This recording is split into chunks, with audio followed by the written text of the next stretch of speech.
Before I controlled you. If those aren't the lyrics, those are the lyrics I'm making them. Good evening, gentlemen. Welcome to the Week 8 matchup preview show. As you can probably tell immediately, judging by my appearance, something is askew this evening. Well, that's right, boys. It's business tonight. I'm not here to fucking play games, crack jokes, any of that shiz. Flap lips, as some might say. I'm here to lay licks.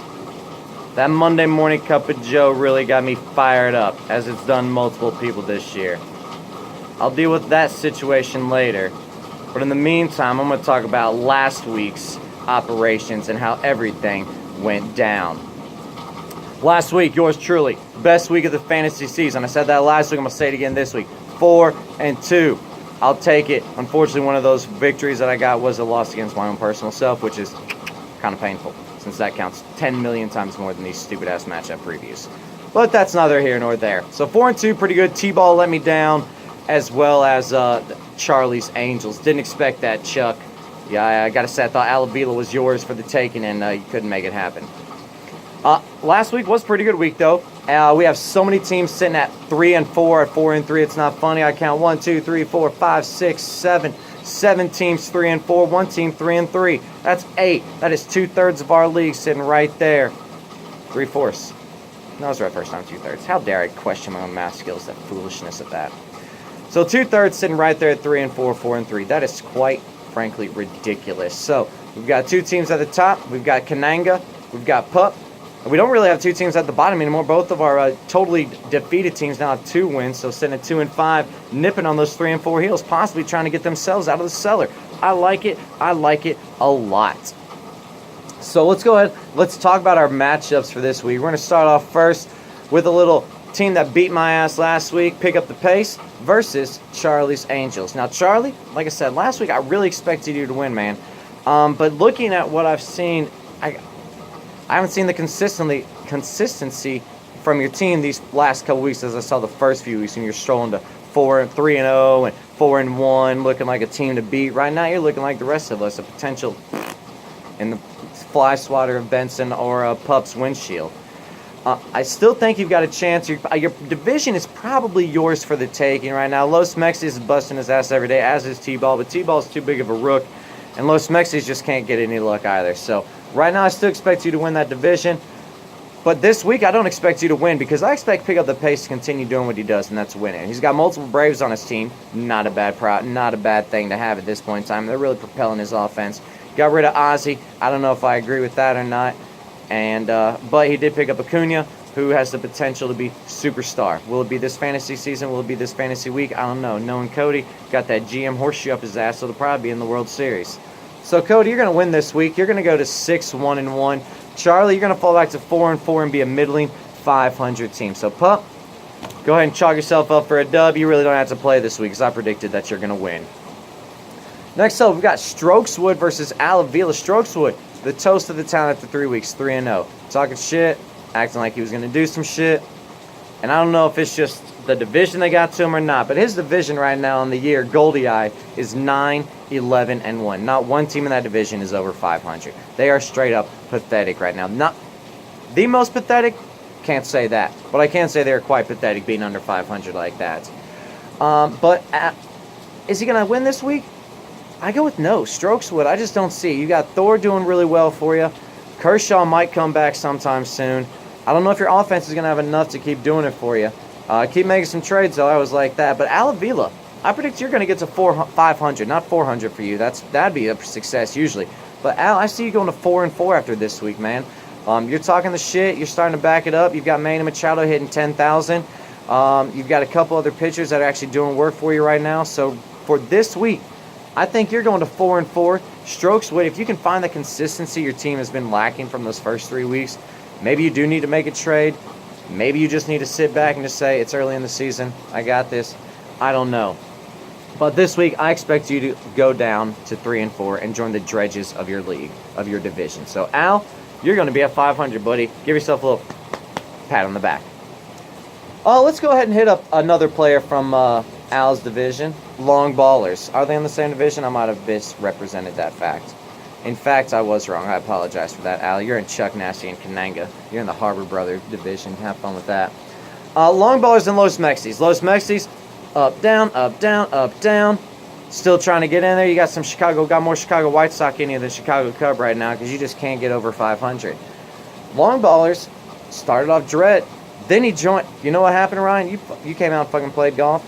You won on that Sunday. You won last week playing golf. You're on an 8-day winning streak. I'd take it all day. That win streak's not going to continue, though, man. You didn't make it out Sunday in that pouring torrential rainstorm that B Green and I trudged through.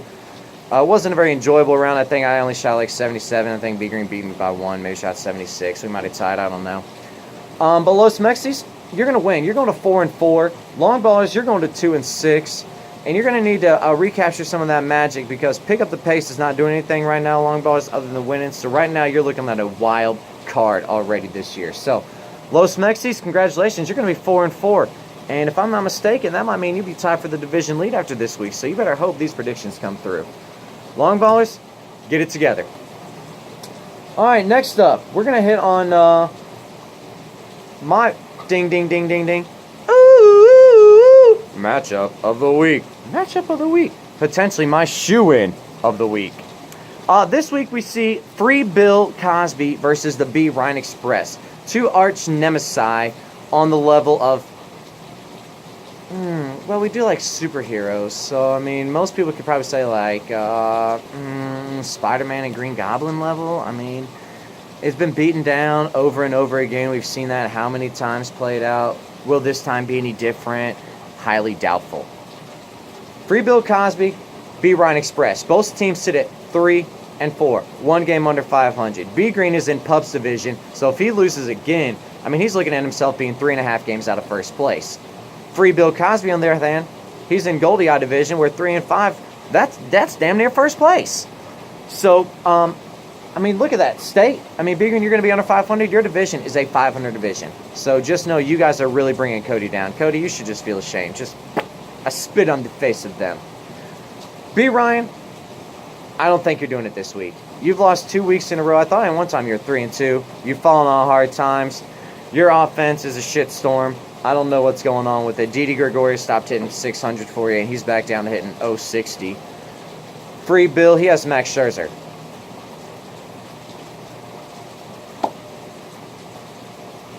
I mean, what else can I say? When that dude is... If he has 2 starts against you, you've lost so many pitching categories to Anthony, it's not funny. So, B. Ryan, I think it's going to be another week where you lose. I think that Free Bill Cosby is going to 4-4. He's going to be 500. You're going to be 3-5. 1 game ahead of long ballers, but 3.5 games behind the Pup Express. All right, next matchup. We're going to look at Trader Will versus Chuck Nasty. Chuck Nasty picked up a much-needed dub last week, while Trader Will picked up a much-needed undub last week. Some might call those a loss. Trader Will sent at 3-4. Chuck Nasty at 4-3. Chuck Nasty still really has no pitching, but his offense has been good enough, headlined by Mookie Betts, to really just win enough categories that he's acceptable. If he can just, he's winning those, what do we call them, gargantuan category, those filler categories, if you will, right now with pitching. So, Chuck Nasty, 4-3 looks pretty good for you right now. We talked earlier this week, maybe a little bit last week. Why does your team suck, you asked? What? Your team's just as shitty. Who said mine was good? That conversation right there really stuck in my craw. Neither of our teams look like they're really worth a shit this year compared to years past. Middling, just hovering right there, trying to figure out, do you want to do something? Do I not want to do something? Chuck Nasty, I think you are going to do something. I think you're going to go 5-3 this week. I don't really know what to do with this team that I call Trader Will. A name change didn't work 2 weeks ago. Making trades didn't work out for him. So who really knows what's going on with that character? But if he gets to 3-5, I'm sure something crazy is going to happen. Our last matchup of the week features one T-Ball versus Dr. Kananga. Now, right now, Kananga's probably thinking,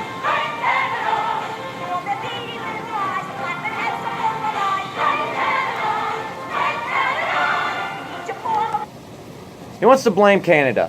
Why? For making it a boring week. Benson's probably going to mow over T-Ball 17-1 again. I mean, he beat Los Mexis that bad, and Los Mexis is even better than T-Ball. I don't know what's going on. Kananga, he might win 15-2, 16-3. Who freaking knows with that team? But the chances are he's going to win, as evidenced by his 6-1 record. So T-Ball, keep talking in the league. Maybe you can aggravate Ben. Maybe you can do something. Maybe he'll just turn off his phone and forget he's playing fantasy sports. I don't know. But at this point, I'm sure he's sitting at home with a dingle as big as this pen cap right now, just so happy that his team is sitting in first place and he's getting his regular season champ moniker back. So Benson, you're going to go to 7-1. Your offense is clicking. Your pitching is doing what it's supposed to do. T-Ball, you've got 1 or 2 trades left in you this week, next week, every other week. You're always wheeling and dealing. So I'm sure you'll get something fixed, and if not, you'll at least entertain yourself enough where you're not bored when your season is down the shitter like so many other teams. So T-Ball, I see you going to 2-6. Kananga, I see you going to 7-1. So to recap, we have Kananga winning, going to 7-1. Free Bill winning, going to 4-4. Chuck Nasty winning, going to 5-3. Pup winning, going to 6-1-1. Strokeswood losing, going to 3-4-1, also known as Alavila, going to 4-4. And Los Mexis winning 4-4, going to 4-4, and Long Ballers losing, going to 2-6. So that's going to do it for the matchup preview portion of our show. Before we go any further, I know you heard me talking about division records earlier in my broadcast, and I like to say, looking at them right now, there's one division that really stands out. I'm sure it's going to be hard-pressed for you to figure out. State, they're 10-10-1 on the year. Exactly 500. We've got Goldie Eye sitting at 9-11-1. So with a possibility of 21 victories, they've come home with 9. That's a meager 37% winning percentage. Next, you've got the Pussy Porches. The worst division in fantasy sports right now. They are 9-12-0, even below poor Goldie Eye. And last, we have the Flying Dreidel sitting at 13-8. Coincidentally enough, that was the regular season champs record last year, if I'm not mistaken, at some point in time. 13-8. So right now, the Dreidels, they're really rocking it and rolling it right now. I think they have 2 teams in playoff contention. Obviously, Benson's in that division and Chuck Nasty. Actually, every team in their division, if the playoffs started today, would qualify. So half the power is in Flying Dreidels division. I don't really like that. Which leads me to one of my final points of the evening. The morning cup of Joe really got my blood boiled. So Benson Harbor, Commissioner Bedell, Dr. Kananga. You said my team belonged in the low tier. You said my team doesn't get doubles, triples, sucks in OPS. I disagree with the first comment, but damn right on the second one. I drafted a team that wasn't going to hit triples. I knew that from the get-go. But you look at that outfield, those 4 shitbags couldn't be more underproducing if they tried. I could go out there and swing blindfolded and get an RBI just as easily as motherfucking Nelson Cruz right now. So Benson Harbor, just know, I'm fucking coming for you. When we play, I'm going to beat you. It's recorded now. Everyone can hear it. I will beat you. I will use every move I have to beat you and destroy you. Your cup of Joe did nothing but invigorate me and want me to get angry enough to dominate the league just like I haven't done, as you pointed out, in a decade. So Benson, you're the reason the suit and tie is on. You're the reason the tone has been so monotone. You're the reason I'm fired up. I will beat you. You will not win the championship. I want you to know that now. Last, we always have a top 5. Let's end this top 5 strong. Speaking about Benson Harbor, just got me fired up, so I decided that this week's top 5 should just be top 5 assholes that I know. Coming in at number 5, one and only Ben Harbor. Coming in at number 4, the oldest brother of David Harbor. Coming in at number 3, Benjamin W. Harbor. Coming in at number 2, surprisingly, I really thought this dude was going to take down the top title. Bitch Son Harbor. And lastly, the number 1 asshole, Ben Bedell. So that's going to do it for this week's matchup preview of Week 8. I hope everybody has an enjoyable Week 8.